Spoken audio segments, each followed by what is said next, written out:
E hoje eu tô com o Daniel Prioli aqui, que vai dar algumas dicas importantes. O Daniel é educador físico. Queria que você até me contasse um pouco da sua formação.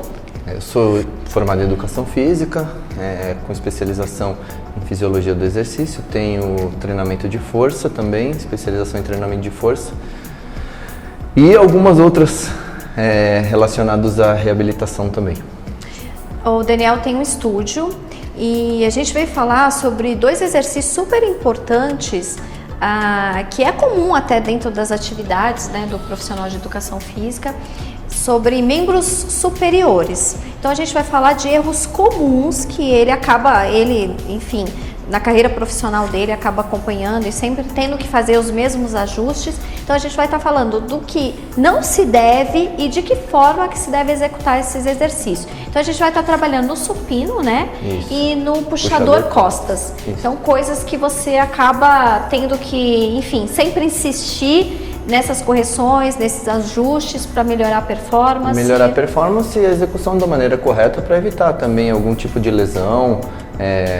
Você fazendo o movimento corretamente, você também melhora a sua performance no exercício e também melhorando a qualidade do movimento em si, para que possa ter uma melhora da sua performance em si no treinamento.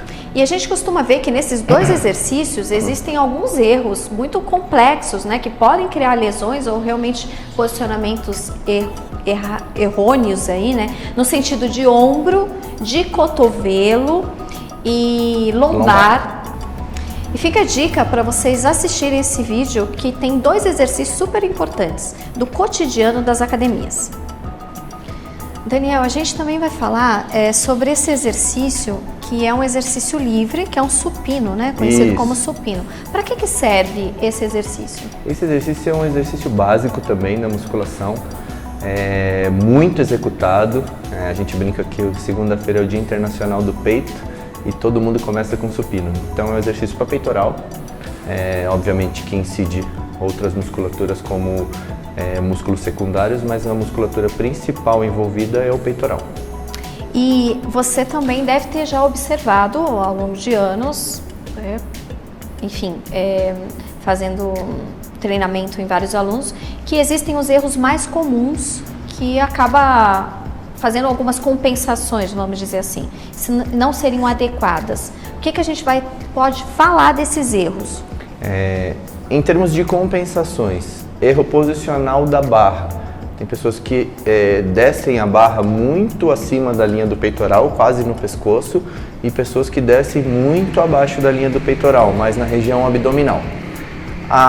Quando a pessoa desce a barra muito acima, na linha do pescoço, incide muito o deltoide anterior, então vai trabalhar muito mais o ombro do que o peitoral propriamente dito, e abaixo vai trabalhar muito mais o tríceps do que o peitoral também.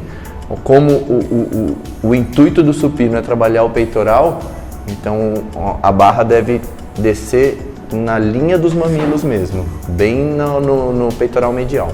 Isso é uma coisa interessante, porque eu já até fiz um outro vídeo para trabalhadores que atuam com os braços acima do ângulo dos ombros, que a gente costuma dizer sobre a síndrome de impacto, né, que acaba acontecendo, porque aí você não tem uma rotação do húmero adequada, até porque você está com a barra, está travada, então a posição do húmero está fixo e você pode criar aqui uma lesão de impacto mesmo. Então uma coisa muito mais séria para cuidar. E a questão de lombar, o que você costuma ver? Essa projeção também do tronco? Sim, as pessoas incidem muito uma força demasiada no quadril, projetando a lombar e criando uma hiperlordose no movimento do supino. Então vai fazer uma força, a pessoa incide muita força no quadril, projetando esse abdômen para cima, né, e essa lombar tirando do apoio do banco.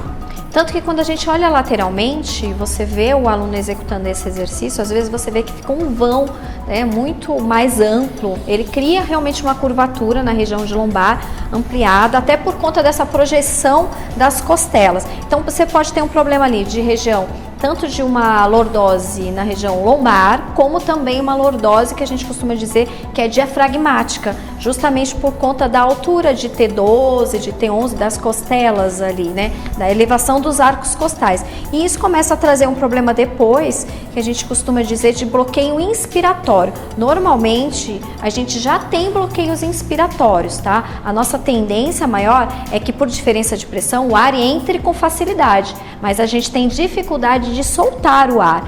Então, se você vai pensando num bloqueio inspiratório, suas costelas vão sempre ficando elevadas.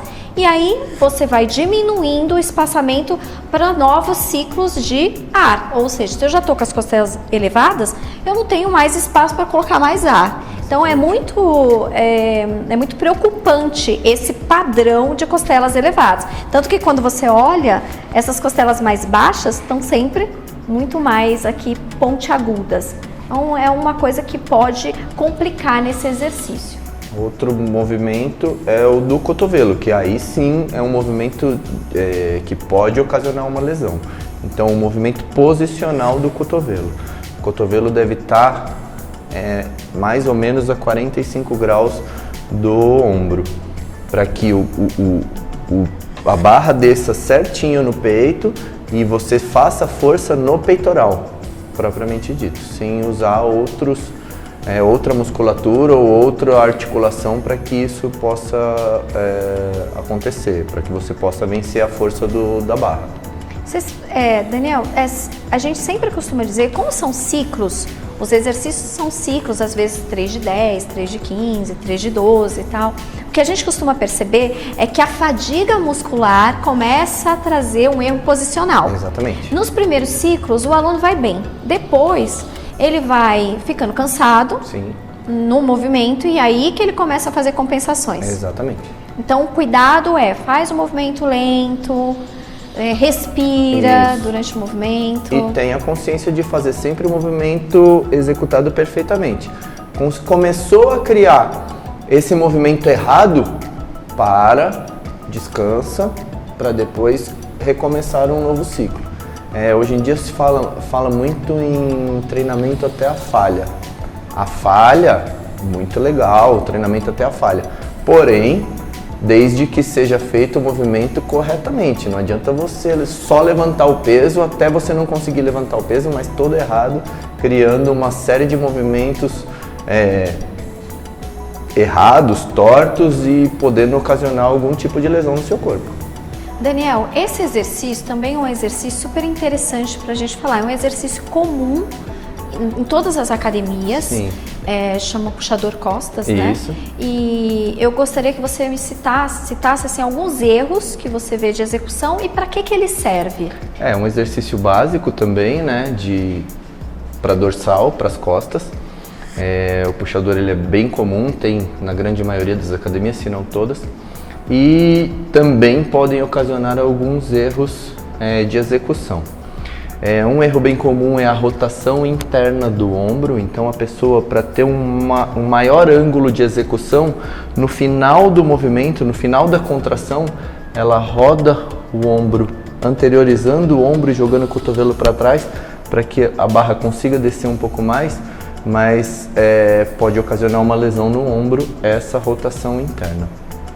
Outro erro comum é o posicionamento do cotovelo. Então a pessoa roda o cotovelo para trás e traz a barra mais acima da linha do peitoral, então quase no pescoço.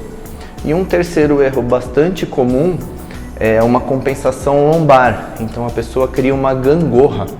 Então ela estende e flexiona a lombar conforme o movimento vai acontecendo. A gente costuma ver mesmo, a pessoa puxa e faz um embalo do tronco. Isso. Até por conta de sobrecarga, tem muita gente que se ilude, né?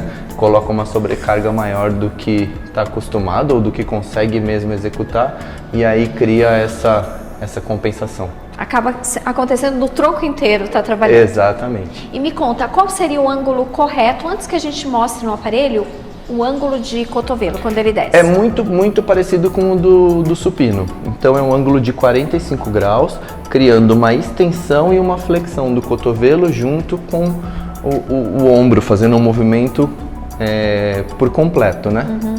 Daniel, gostaria de agradecer a sua presença. Acho sempre importante que os profissionais se comuniquem, essas ações interdisciplinares entre um profissional e outro é de suma importância e que cada um, dentro da sua competência, possa fazer o melhor.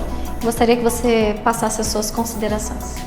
Eu que agradeço a vinda de vocês até aqui, o meu estúdio, para que a gente possa, né, junto, criar um laço entre a educação física e a fisioterapia, a fim de uma melhor estabilidade, uma melhor execução dos movimentos, para que a gente possa passar para o público em geral a melhor maneira e a maneira correta de se executar os movimentos, para que evitem lesões e aumentem a performance em si de todo o treinamento.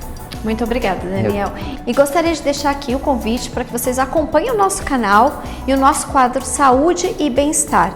Junto com a Atibaia TV, a gente está no YouTube, nas redes sociais, no Instagram, compartilhe, são informações importantes que podem te ajudar no cotidiano e ajudar o colega. De repente você pode também passar essa informação para alguém da casa, um familiar que esteja fazendo atividade física, enfim, fique com a gente. Obrigada.